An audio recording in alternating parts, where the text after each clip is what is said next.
Hey there, Matt. Will here. I'm not entirely sure where here is at the moment. I might be a voice echoing in your mind, a talking head on a glowing screen, or maybe even just an idea you're holding on to for a grade. But where isn't important. Why is. And why am I here?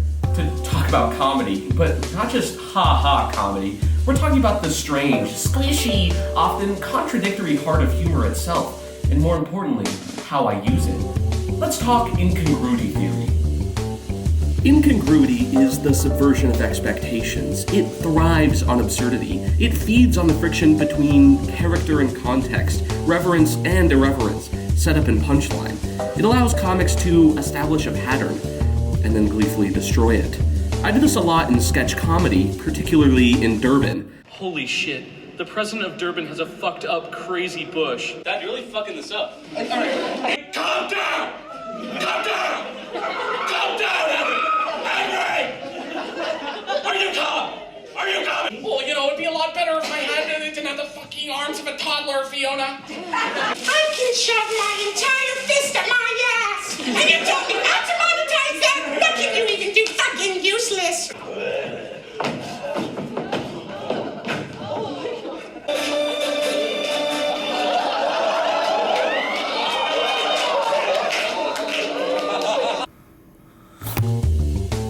But as I add more aspects of comedic performance to my roster, such as stand-up or improv, incongruity will definitely play a huge role.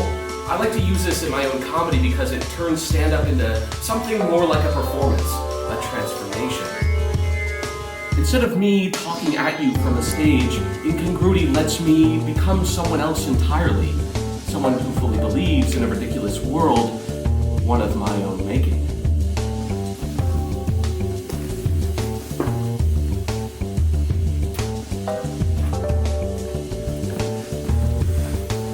But for that to work, I have to believe in that world as well. Because for the absurd to feel funny instead of just chaotic, it needs structure, logic, and internal consistency that the audience can trust. Schopenhauer gets it. He writes, "The more glaring the incongruity between reality and concept, the greater is the ludicrous effect."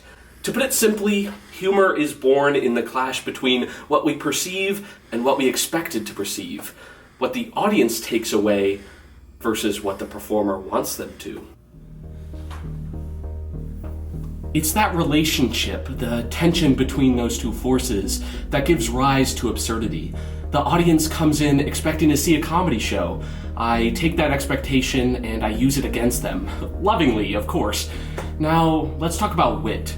Where humor can be situational or accidental, wit is intentional, it's intellectual. It's almost a sort of tricking of logic. Hazlitt called it the eloquence of indifference. He says that wit doesn't aim for the heart, it aims for the ego. It reveals contradiction by comparison, irony, sarcasm, juxtaposition, all forms of wit. For example, Hazlitt goes on to write, "Wit is the exposing of absurdity by comparing or contrasting it with something else. It's not just cleverness, it's clarity, delivered sideways. It catches the audience off guard and then invites them to catch up. And in performance, wit lets me set up a scenario that seems normal until it becomes abnormal. Until I, as the performance, take it outside the norm. Until the punchline reveals not just a laugh, but also a little truth."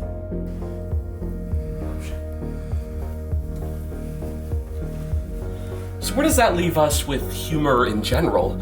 Schopenhauer says that humor happens when our concepts fail to match reality, that laughter is our release when logic breaks down, a kind of involuntary celebration that perception, raw, unfiltered experience, has triumphed over the abstract.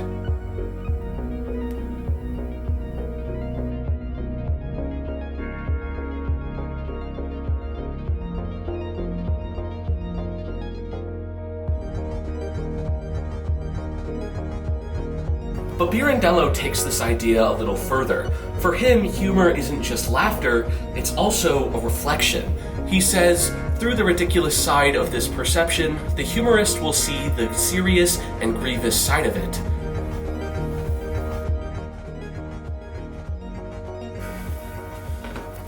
So humor becomes emotional, philosophical. It's not just what's funny, but why we think it's funny.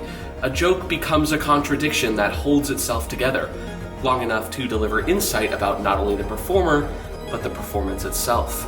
Which brings us to dark play. Dark play is when comedy steps outside the rules. It mocks the performance of normalcy. It uses discomfort like a spotlight. Pirandello again hits this note hard. He talks about how we all wear masks, social, emotional, even ethical. But the humorist peels them back, not to humiliate, but to understand. He writes, "Man always masked with that thing which he in good faith believes to be handsome, good, and gracious."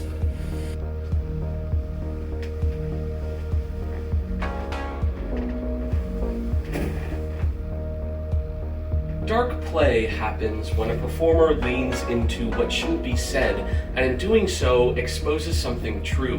It's comedy as confrontation. It's a smile that reveals contradiction, not just between people, but within them. Dark play also allows the performer to do things without the audience's permission. In fact, it rejects anybody but the performer to play along with them. This leads to some interesting scenarios where the comedy rejects traditional norms, but can still generate laughter through unconventional uncomfortability.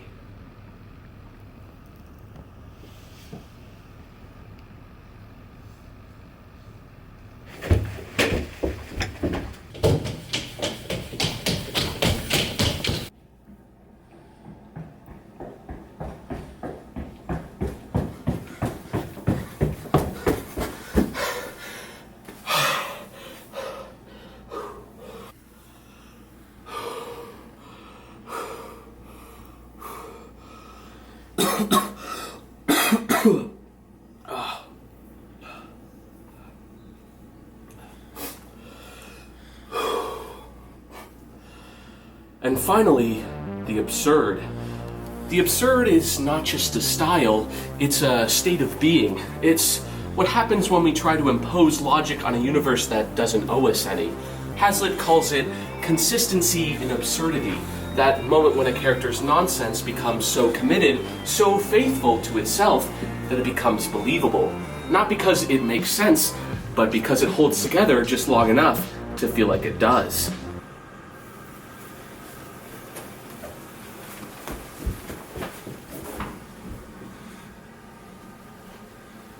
He talks about masks, specifically social, ethical,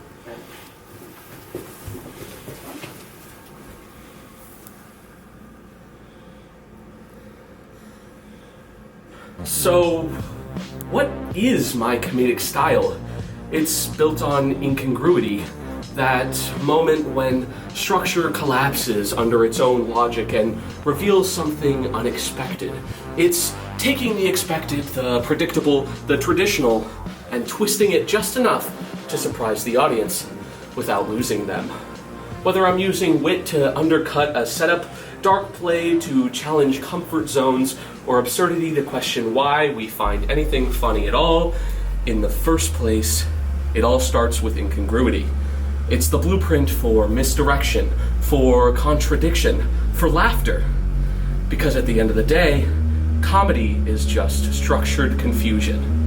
And the more precise that structure, the more satisfying the conclusion. And maybe that's the biggest joke of all. And as always, thanks for watching.